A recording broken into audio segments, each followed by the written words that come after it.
is The Guardian. I'm Tom McIlroy, political editor at Guardian Australia, recording on Camaragal country in Sydney. Hey Tom, I'm Carson. Welcome Nice to meet you. Admiralty House. Thank if you you'd for like to having sign us. the guest book. We've got a special episode of the podcast for you this week. We're speaking with Sam Mostyn, Australia's Governor-General, at her Sydney residence, Admiralty House. The 28th Governor-General and the second woman to hold the job, Mostyn has had a varied career, working in business and the non-profit sector, before becoming the King's representative in Australia in 2024. As she travels around the country, Mostyn has prioritised civics education and promotion of democratic institutions to help maintain stability and trust in Australia's system of government. We've got a growing catastrophe, I think, in a failure to understand and engage with and feel proud of the very civic underpinnings of our democracy. This is the Australian Politics Podcast. Well, Governor-General Sam Mostyn, welcome to the podcast. Thanks so much, Tom. Welcome to Admiralty House. Thank you for having us. It's so generous of you to invite us, and we're thrilled to be speaking to you. We're speaking just after the second anniversary of your swearing in as the 28th Governor-General. At the very start of your tenure, you said that you wanted to help foster a sense of care to our institutions, our public debates, and our sense of civic responsibility. My observation is that these things are under real pressure right now, maybe more than ever. Do you feel like you're making progress? Is progress possible? Well, I have to believe that progress is possible in this role. It's important for me to be optimistic and very practical and realistic. The reason I chose care, kindness and respect right across the board when I was sworn in just over 2 years ago was a sense that post-COVID we had lost something in Australia that had been a great hallmark of who we are as a very strong democratic nation with great respect for each other, and that had been deteriorating. I'd read many of the reports about the lack of understanding of our democracy, of our civic institutions, and I read a lot about former Governors-General. I met all the former living Governors-Generals and had discussions with former Prime Ministers and their interactions with former Governors-General. So when I went into the Parliament to effectively take office, my commitment to put care, kindness and respect was a response to where I thought the nation was, but also where we could be heading, and that in offices like this, high public office where trust must be maintained with the Australian people, I wanted to send a clear signal that this was something very important to the future of our nation. And 2 years later, I think what I see quite obviously is that people, when I see them in their communities right around the country, and I spend a lot of time out in community, I see a yearning for a return to civility, to polite conversation, meeting each other and wrestling ideas, but not showing lack of respect or violence or hatred or lack of respect for someone who has a different idea. People are yearning to see that modelled, I think, by people in public office. And I see that when we do that, we achieve great things. And it's one of the great underpinnings of our democracy and the strength of the nation, which we are seen so strongly by people outside Australia who look at us as a shining example of a democracy that's done all the hard work and built our nation into a modern, successful nation, in part because we've been able to traverse tough issues with respect to difference. But what I observe is that the world we live in has had enormous challenges, that there is a decline in civility, certainly in the online world. So the social media world, particularly the anonymous social media world, and worlds where people are getting information and new sets of facts and not having a shared set of facts from which we can debate things, has really taken off. And I think this is a moment where it's important for everyone, particularly people like me in these offices, to keep up the project of why it matters that we show respect for each other, we learn to understand each other, but note that there is a big risk that if we don't, this is the beginning of the unravelling of social cohesion, and we should guard against that. We should all have a great belief in guarding against that. I think from my office's point of view, I hope I'm making some progress. I can't really be the judge of that though, because I'm out there with an experiment in trusting the Australian people to come with this discussion about kindness and care and respect and opening up to each other and building trust. And I'm hoping that is having an impact. I get good feedback where we do that in the physical world. I hope we can keep growing on that. And I see it predominantly in young Australians who I think are recommitting to a sense of what it means to be involved in public life and want to see us all do that respectfully and with great civility. You visit hundreds of communities. You meet, I'm sure, tens of thousands of people every year. That civility piece that you describe, is it at all levels of our society, the local all the way through to the national, that challenge of civility? Yeah, very much so. So when I'm welcomed into communities around the country, and I have visited every state and territory twice, and I'll keep doing that in the course of my term, it's clear that the way I have my pathway into those communities is through the mayor, the councillors, the local representatives who know their communities best. And that's why I have a very deep relationship. My first speech after I was sworn in was a day later in Canberra to the National Conference of the Local Government Association in 2024. And I've gone back each year. I've just done my third one. And that's mayors and local councillors? That's mayors. It's about 1,300 to 1,500 of our local representatives who come together in Canberra once a year. Wow. They have a big platform, and they do share with me the things that they are most concerned about collectively. Right. This year, just last month, they shared with me that lack of civility in their own communities as directed to them as elected representatives has become very, very challenging, making it very difficult to seek office if you know that you're putting yourself into very dangerous traffic with people who now don't feel the need to be respectful, who make direct threats. We've seen this all around the world with elected representatives at all levels, this desire to be hateful, to attack, to not enter into good, peaceful, robust, but respectful discussions on things where we might not agree. And so that's happening certainly in local government. I feel for those people who put their hands up to be local councillors and mayors because they have a unique relationship. They understand their communities deeply. They're the ones dealing with the recovery that's happening in so much of our country at the moment from weather disasters, from floods, from heat, from terrible drought. Wherever I see a community that's in recovery, you also see a growth in those that feel they are being left behind, and their anger grows because they're in a state of unease because things have not gone well because of a big event. And so I think there's a collision of all these things going on. And in that moment, the need to be kind, to work with those local representatives, to know they're doing their very best, and then work that all the way up through our state parliaments into the federal parliament, being respectful of those that stand for public office, and I think increasingly being respectful for all parts of the political system. Now, I have no politics in this office. I have no policies to offer. I have no money to grant. But when I look at what is happening in Australia, a changing dynamic in the political system, I think we've got to learn to be understanding, to enter into respectful conversation with those that bring different political and social points of view, and find the way through that we always have with common ground, always with the ambition to remain strong as a successful modern democracy, not descending into just meeting always being oppositional and using language that doesn't help any of us sort out some of our big problems. The foundation of the democracy and of the society that you describe, of course, is our constitution and our body of law. I've heard you say that you believe that many people don't understand that the constitution is the foundation of the system. Tell me a bit about that. It sounds to me like a failure of civics education. Well, civics education is a big topic for me and my office and for many Australians who are involved in trying to repair that and to meet the challenge of the decline in civics understanding across the country. We know that probably the most educated on our civics, there are two groups who are most educated. They're probably in grade 5 and 6 at the moment. I see many of those young students who come to Canberra on the civics education tour. They come to Government House as well as the parliaments and the High Court and a number of institutions. They learn something in primary school that is about foundational understanding. Why do we have a constitution? What does government mean? What is a parliament? Why is there a Governor-General? And I meet them and they're so enthusiastic. They soak that all up. The other group that soaks that up is those that seek citizenship, who have arrived from another part of the world and over time have chosen to become Australian citizens.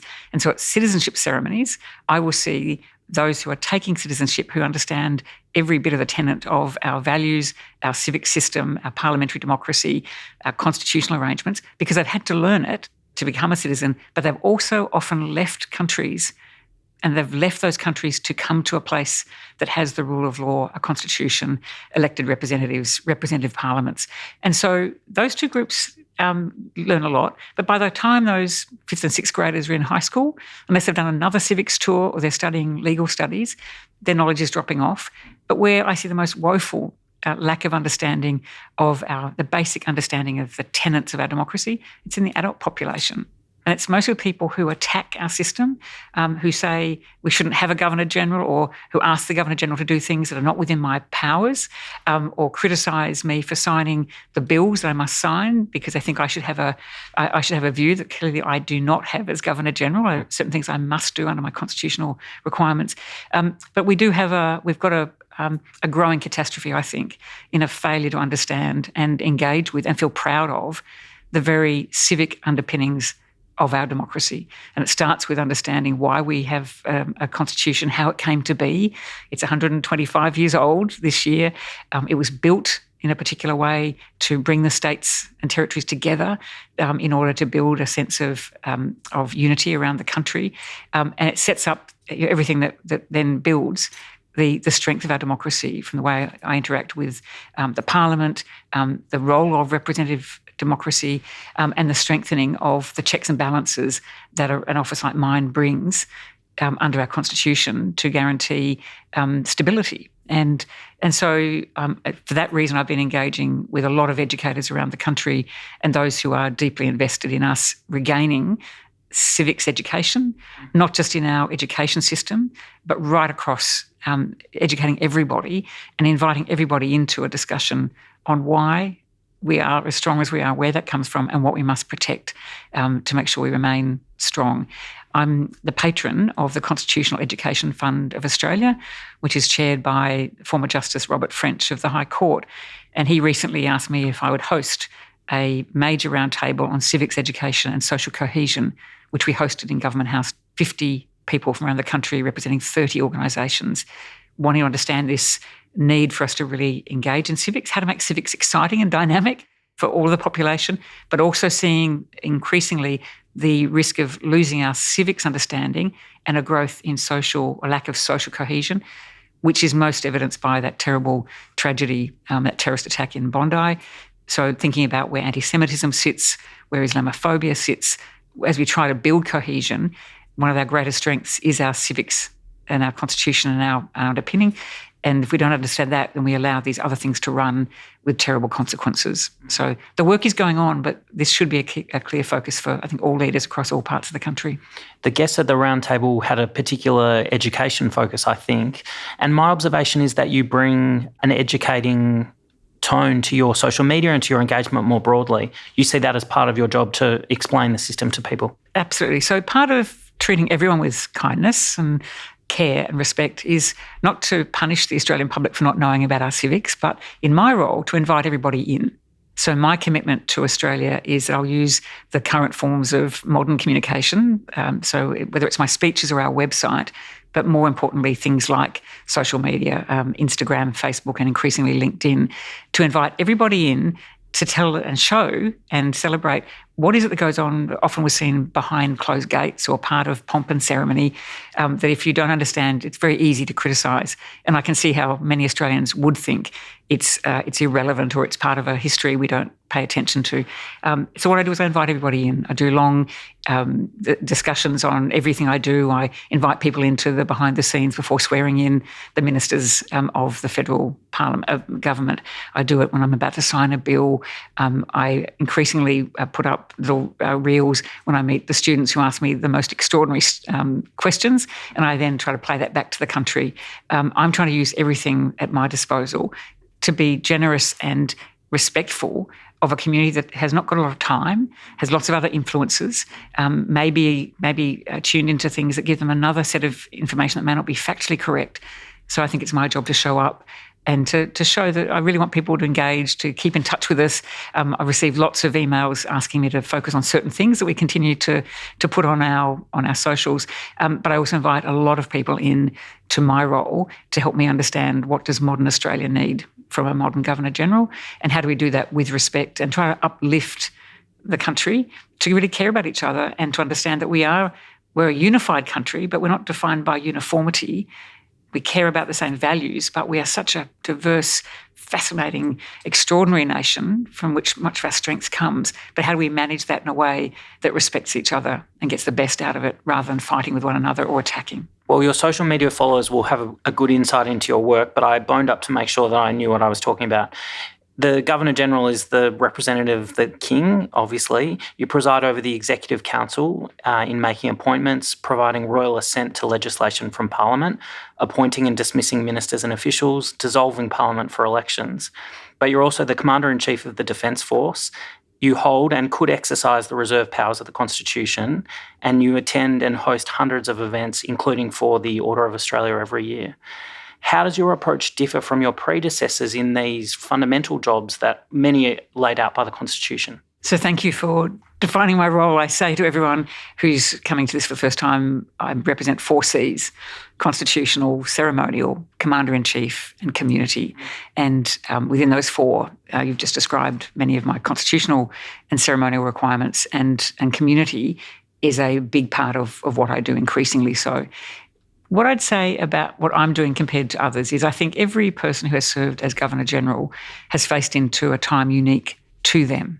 And often we are chosen for these roles by Prime Ministers who make the recommendation to the Crown about appointing us to represent something about where we're at as a nation.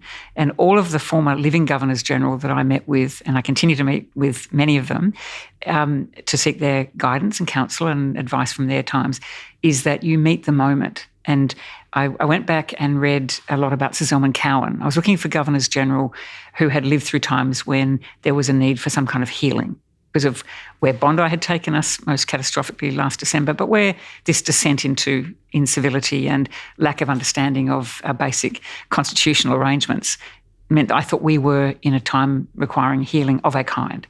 And so I've read a lot of Sir Zelman because he came in relatively shortly after a constitutional crisis where those reserve powers were used by Sir John Kerr to dismiss a Prime Minister, Gough Whitlam. And I've studied that as a lawyer as well over many years. But reading Sir Zelman, he says that the Governor-General can't just be a functionary, ribbon-cutting, artefact of something. It's a living job. And he says at a time when the country needs healing, the Governor-General needs to be present and needs to be able to play a really important role on behalf of all Australians to reflect the light and shade of the nation back to the nation and help the nation interpret itself in order to know where we're going and what we could all do as citizens. There are beautiful words in his memoir where he talks about that at a particular time.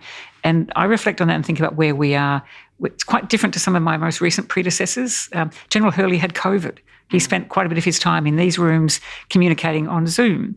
And when COVID finished, he got out to communities very actively to take a temperature of the nation. I'm living through a time when certainly social media has risen dramatically. So how people receive their information, the echo chambers of alternative facts, the world changing, the geopolitics of the world changing rapidly. And so I found myself in a position of thinking, what would my predecessors have done in these moments? And how do I give fidelity to that and build confidence for all Australians? And so the way I do that is I use the same technologies. I use social media to be kind, to be open and transparent and bring people in. But I also have to reflect light and shade. And so when I need to say, I think, like on the lack of civility question, I think that's a shade part of our community at the moment where we're too quick to jump and criticise and wrestle people personally and not stand back and understand why people hold certain views.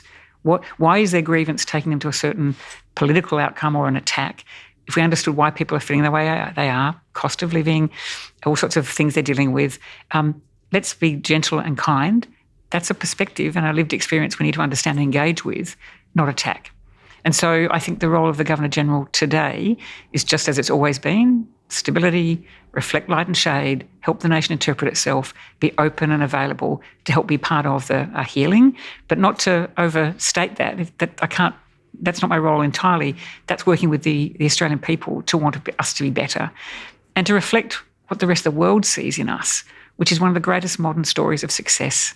It's the combination of 65,000 years of attachment to the continent with Indigenous culture and peoples and histories that are always shared with us, the arrival of the British and these very strong constitutional arrangements that give us absolute certainty in our parliamentary system, our democracy.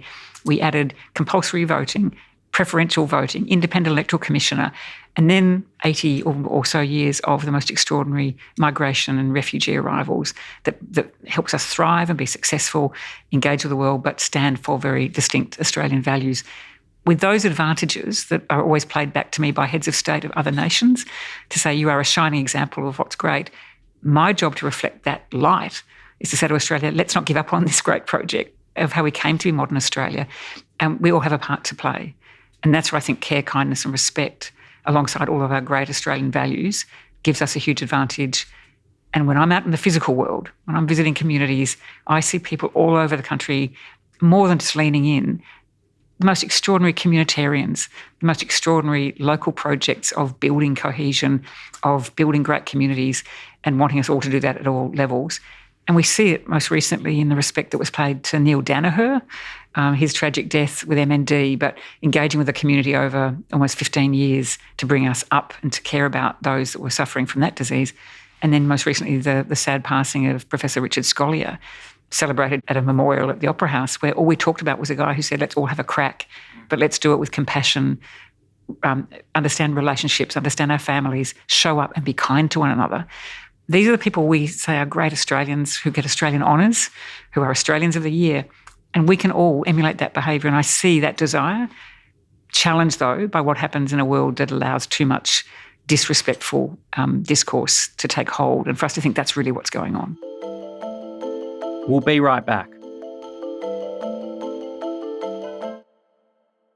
The King, the monarch, might seem a remote figure for some Australians, and I think you mentioned a little earlier that some people might view some of the institutions that uphold our society as a bit outdated. Tell me about the part of your work that involves consultation with him. So my relationship with the King, the Crown, is very strong, as it has been for all Governors-General. It's important to note that the Governors-General are chosen by an Australian Prime Minister and recommended to the Crown, to the Queen, Her Majesty Queen Elizabeth, before His Majesty King Charles.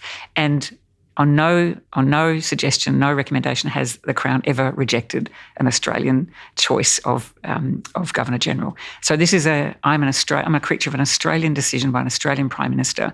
And as you said earlier, I work again in the Executive Council and take my advice and counsel from a Prime Minister and the government of the day and the Parliament. And that's where my fundamental relationship is constitutionally. The King is very interested in our country. He's the head of the Commonwealth. We're a proud Commonwealth nation and we're a realm country.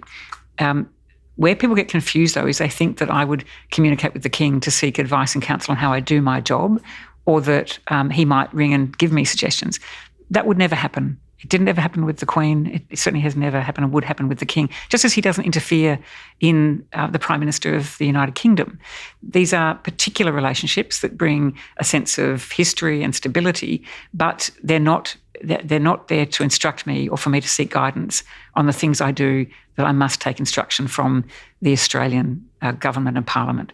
And I think people confuse that and think that there is somehow a force that can interfere. That is not the case with our democracy. The King did some of his education in Victoria as a schoolboy, so he remains very invested in this country. He contacts me in moments where he thinks it would be important to send a message. So certainly around the Bondi tragedy, he did call me. We had a call where he asked me to pass on his condolences. He asked me to read a letter at a number of the commemorations, and he sent good wishes to the police officers who were injured in that event. And I'll be seeing him shortly at the Commonwealth Games. I'll be there for a short visit for the opening of the Commonwealth Games.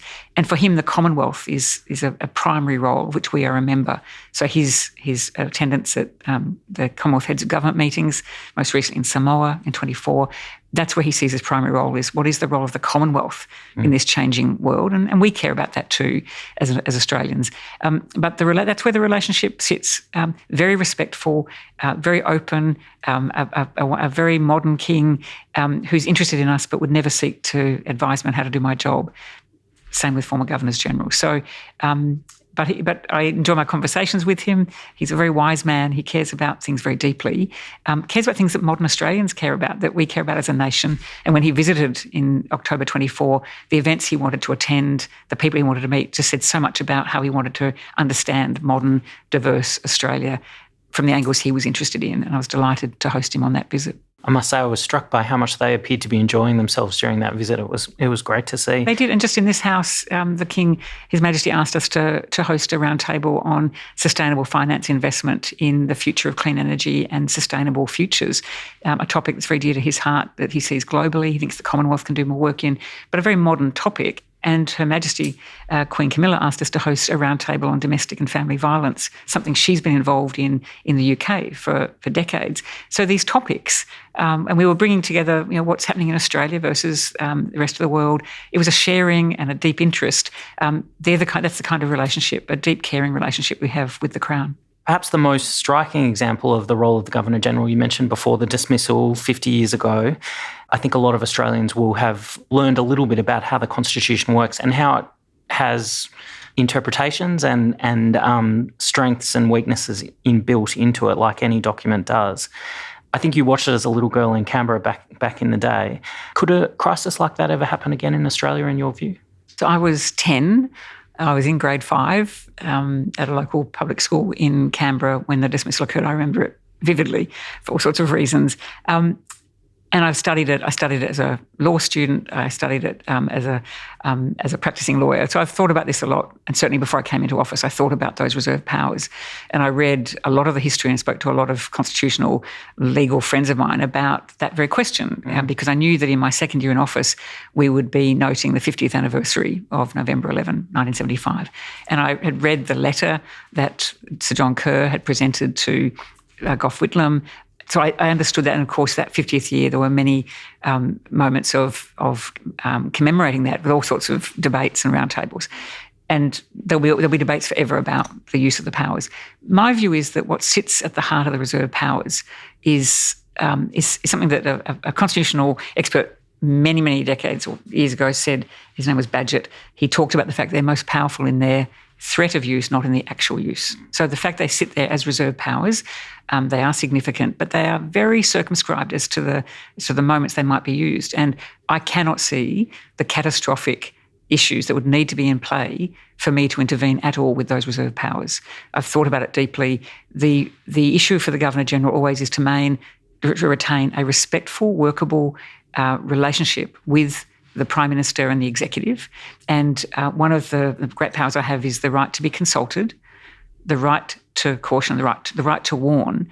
And these are things where I can have conversations with a Prime Minister. If I see things, if I'm picking up something, I have a conversation. I have the right to be consulted on matters, and I have the right to warn and say, maybe there are things ahead that you need to think about. And my primary role is to make sure that our representative government and our representative parliament, our responsible government is doing what it needs to do, and that at all times to think about the fact that in our democracy, the people who determine what they want to happen in parliaments is the Australian people. For a Governor-General to interfere, to use those reserved powers where the matter is not of such a crisis that there is no other action available, which I can't see happening, the matter for me is to always say, at the ballot box, people have the choice to make a decision about who they want to represent them in our parliament, at all parliaments, but in my case, the federal parliament. And it is not for an unelected part of the system, the Governor-General, to start interfering and to bring anything other than my particular role to bear by suddenly intervening and thinking I have a way of solving what the Parliament must always solve. Now, this is a really critical issue because many people look at 75 and say, gee, aren't we at a crisis again? For everyone, is a different form of crisis they might be experiencing or thinking, oh, and the Governor-General should just do this. And I get a lot of anonymous, very direct feedback online telling me that I'm failing because I am not exercising those powers and getting rid of a government. That assumes that I have any power to do that based on maybe having a political persuasion, which I do not, or having a view that there is something catastrophically wrong with the representative nature of our parliament and its ability to have a responsible government do its job, pass the appropriation bills. And all of those things are part of modern Australian democracy now. Our parliaments are stable.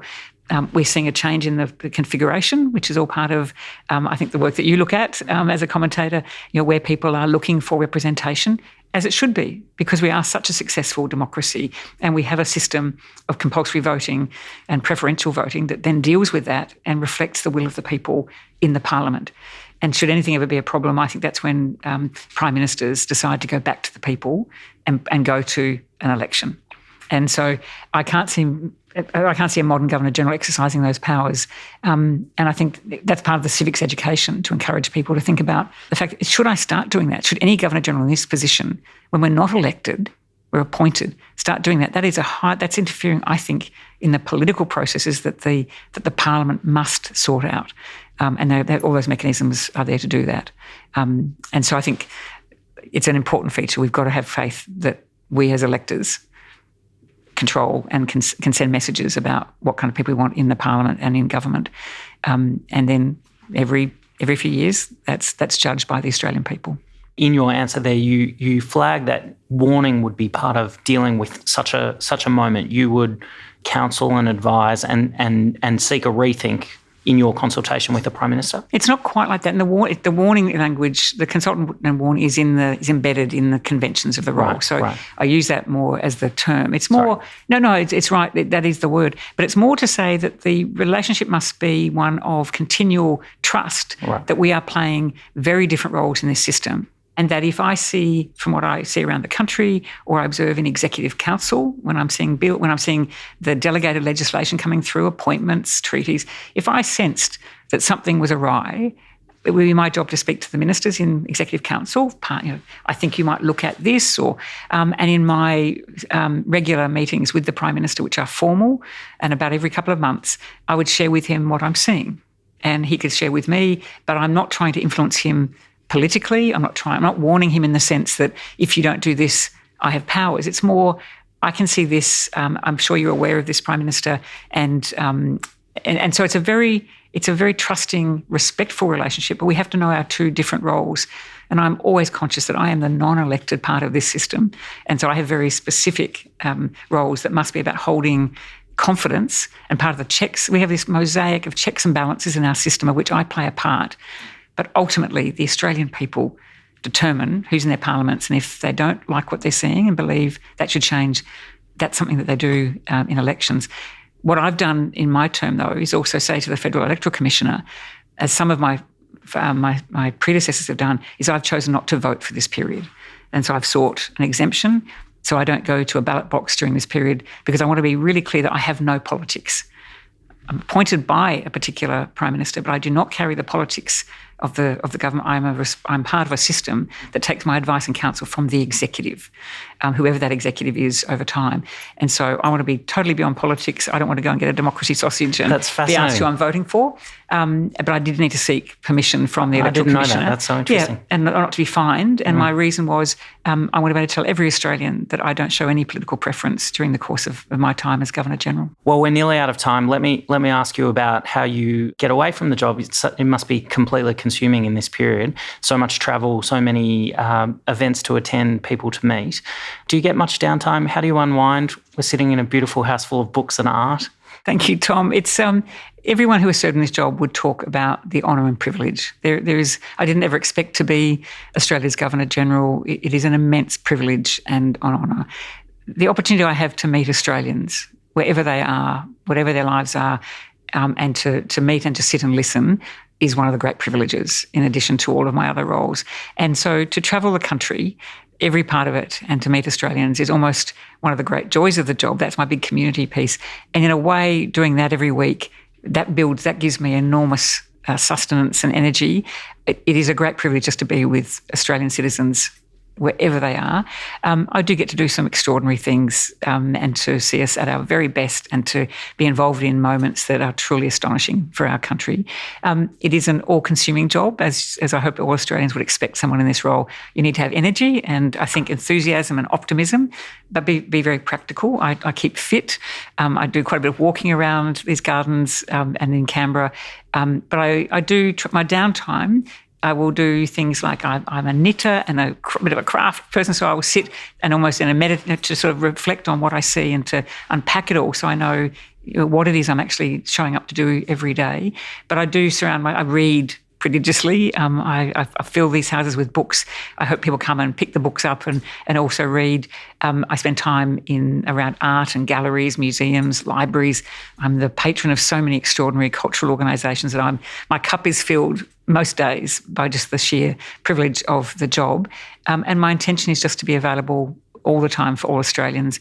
And I have to be ready, as all former Governors-General have been for moments when I need to show up authentically in the moment in a community, and I want all Australians to know that's what I will always do, showing respect to everybody in our community and hoping that we can have the great conversations and come to understand one another and learn from one another, because I think we are living in the most successful democracy in the world, and I treasure that, and I take great energy from that, from every part of the job. So it's 5 years, and I'm very grateful to my family who are part of this, my husband in particular and our daughter. Family time is critical to me, so I always said the job could not destroy the strength of our family relationship and those that matter to me. So friends, close family members, they sustain me.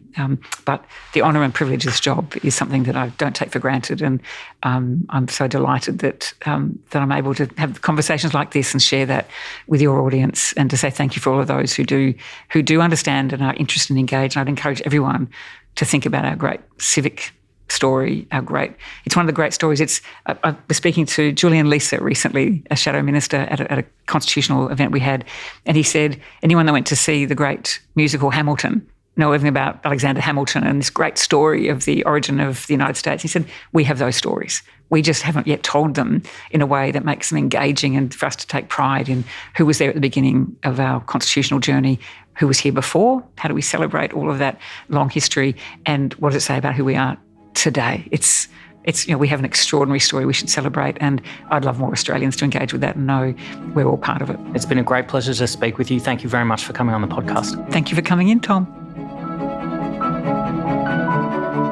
Before we go, don't forget that we'll be recording an Ask Me Anything episode with our team of reporters in Canberra when Parliament returns in early August. Please email us your questions at australianpolitics@theguardian.com. We'd love to hear from you. Thanks for joining us on the podcast today. This episode was produced by Jacob Round. The executive producer of the podcast is Alison Chan. I'm Tom McIlroy. Have a great weekend.